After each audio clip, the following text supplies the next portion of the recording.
நீங்கள் கலைஞருடைய பயணிச்சுட்டு வர்றீங்க. சட்டமன்ற தேர்தலில் திமுக தான் கூட்டணின்னு உறுதி வைகோ கொடுத்துட்டாரு. திருச்சி மாநாட்டில் சீட்டுகள் அறிவிக்க போகிறாங்க. திருச்சியில் 2006 நடக்கிற மாநாட்டில் திருச்சியில் அறிவிக்க போகிறாங்க. வைகோ கலைஞர் திருச்சி மாநாட்டுக்கு போக போகிறார்.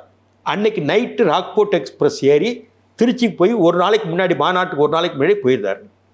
இவர் என்ன சொல்கிறாரு, அண்ணே நீங்கள் இன்னைக்கு போகிறீங்க, நாளைக்கு ராக்போர்ட்டுக்கு நான் டிக்கெட் போட்டுட்டேன், நான் நாளைக்கு மறுநாள் மாநாட்டு அன்னைக்கு காலைல திருச்சியில் வந்து உங்களை சந்திக்கிறேன், டிக்கெட் போட்டால் நான் கூட்டத்துக்கு வர்றதுக்கெல்லாம் ப்ரிப்பேர் பண்ணிட்டு வந்துட்டேன்னு சொல்லிட்டார். இவர் மாநாட்டுக்கு போகிற அன்னைக்கு காலையில் வந்துடுன்னு சொன்னார் இல்லையா, அன்னைக்கு நான் வைகோட இல்லை, நான் அறிஞ்ச செய்திகளை சொல்கிறேன். அன்னைக்கு போக வேண்டிய ஆள் ஈவினிங் ட்ரெயின் ஏறணும், ட்ரெயின் ஏறிக்கணும்.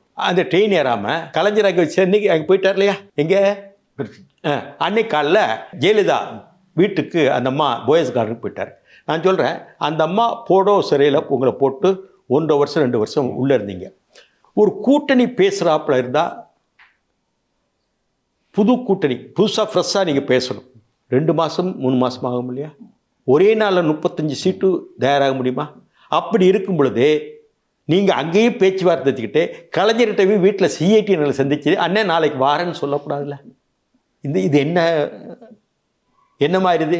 நீங்கள் கலைஞரை சந்திக்கிறீங்க, அண்ணே நாளைக்கு நைட்டு ட்ரெயின் ஏறுறேண்ணே, நீங்கள் இன்றைக்கி போகிறீங்கண்ணே, போயிட்டு வாங்கண்ணே அன்னு சொல்ல வேண்டிய அவசியம் இல்லையா?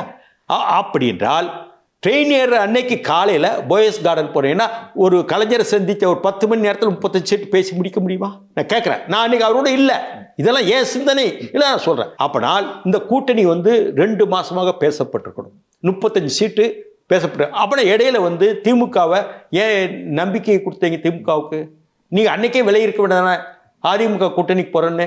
அப்படின்னா அதில் என்னென்ன ஒரு நேர்மை இருக்கின்றது? எங்களை மாதிரி ஆட்கள் எல்லாம் வீண் பண்ணிட்டீங்களே வைகோ அவர்களே. எத்தனை பேர், எத்தனை புத்திசாலிகள் அறிவுஜீவிகள் உங்களோட வந்தாங்க.